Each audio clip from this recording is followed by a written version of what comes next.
We could go to a lot of different directions here, but one question, Pastor Fari, that I was thinking about, because usually suffering at some point in our lives, especially as kids, we are introduced to suffering, and really an imprint is made by those even that are around us on how you deal with suffering. Was there a scenario in your life that you recall the first time you just really experienced suffering? Bombs, war. So that's one thing I remember growing up in the early 80s. The war between Iran and Iraq started. So that lasted for about 8 years. And so I remember that clearly. So a few times I missed some bombs falling on us. So that was interesting. But being a kid, though, I don't think you have the same type of weight heaviness that maybe an adult has. But definitely those few years of going into basements, turning off lights, all those different things that you do in order to survive a war, I guess. But that I remember, yeah. The sense that not everything is good in this world. Yeah, exactly. Yeah, I think that's there at some point we have that memory where we recognize, wait a minute, and looking back at it, you realize it. I think even more. When I shared last night that when I was 6 years old, I had just for a short season, we had my uncle, who was just a couple years older than I was, live with us and our family, along with my grandmother. Most of the time, my grandfather went back and forth to the farm that they had because he had Down syndrome and he had some other special needs. And so they were on a farm. His schooling was in the city, so they lived with us. And so he was on he went on a different school bus. We walked to school, he was picked up. We never understood that. I couldn't understand in grade 1 why he couldn't come to school with us, because we certainly didn't recognize any difference in him from us at that age. However, during that time that they were staying with us while he was in grade 1, he did,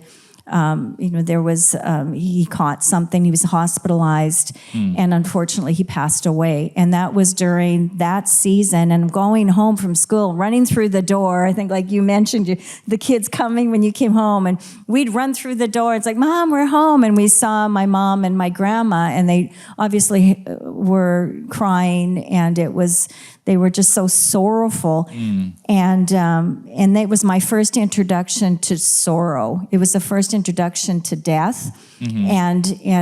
But what was so impressionable to this day that I'm so thankful for is the way they talked about it, that he may not be on this earth, but he's in heaven with Jesus. And one day we are going to be there with him. So even though we won't be living our life together here with him, he's waiting for us, and he's going to be one of the people that will welcome us when we go to heaven. And I think to have that hope, that anchor of our soul, that verse that Hannah talked about, God, you are the rock, and Jesus is that rock of ages. And I think whatever we go through, whether sorrow is death, whether it's war, whether it's relationships, we recognize there is one that we can always go to, and he never changes, and he's always there for us. Absolutely. That is accurate.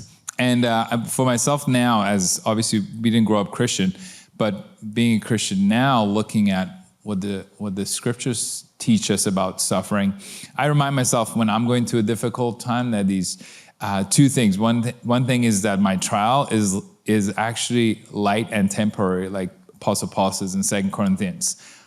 And he says light and temporary. And you think about, okay, light and temporary. He went through a lot of things that were from outside view, we're like, that's not light or temporary. It doesn't seem like it. Like he suffered for many years, right?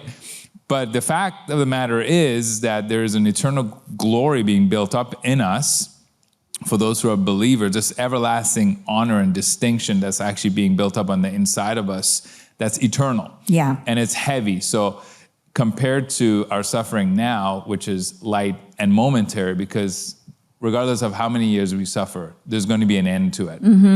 All of us are going to die, really. So death is what brings an end to our suffering. And for those who are in Christ, for eternity, will be without pain and suffering.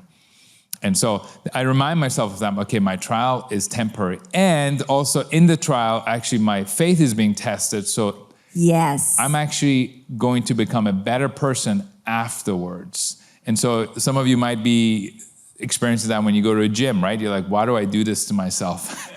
Like, oh my gosh, the soreness, the sweating, maybe you get injured or something. Like, oh, why do I keep doing this? and then you go back again. And then you go back again. It's because something is going to come out of that time of resistance and hardship is going to build up in you strength after, but you can't quit. And that's what Paul talks about as well. James talks about it as well. We can't stop. We have to let endurance finish its work. Yeah. And then something beautiful like maturity comes. Becoming more like Jesus comes out of that. Yeah, that's. I love that analogy. It's a great analogy, and I think just using the account of both Joseph and Hannah in that, that verse in Psalm 105 that you had shared, it talks about that God was testing Joseph's character.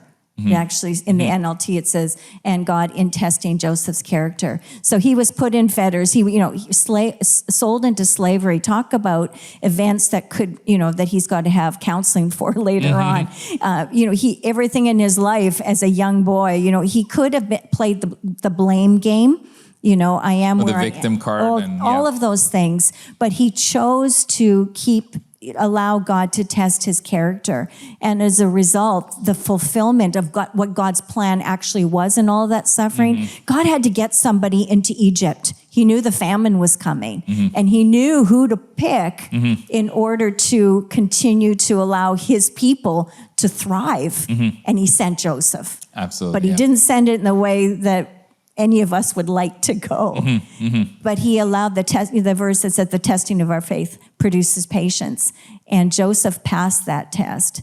Yeah. And Hannah passed the test. Hannah could have, when Eli the priest said, you're drunk, she could have been like, it's all the priest's fault that I am the way I am. She didn't do that. She actually could have missed her blessing because she could have been offended that he thought she was drunk. And then there would have been a defense, and she wouldn't have even been able to receive the blessing that the Lord was going to speak through him to her. So we have to be careful during those times of suffering that we recognize there's a testing going on of my character, and I'm not going to allow my circumstances to override that and succumb to them, but I'm keeping my faith. Absolutely. Let that obstacle become an opportunity for you to grow and for God to work in you. Yeah. Good word. Good word. Wow. Keep talking about it, everybody. Yeah. It's good to share. Lots of discussion on this one. You'll find that in your life groups this week as well. So enjoy the rest of your day. God bless. Love you guys.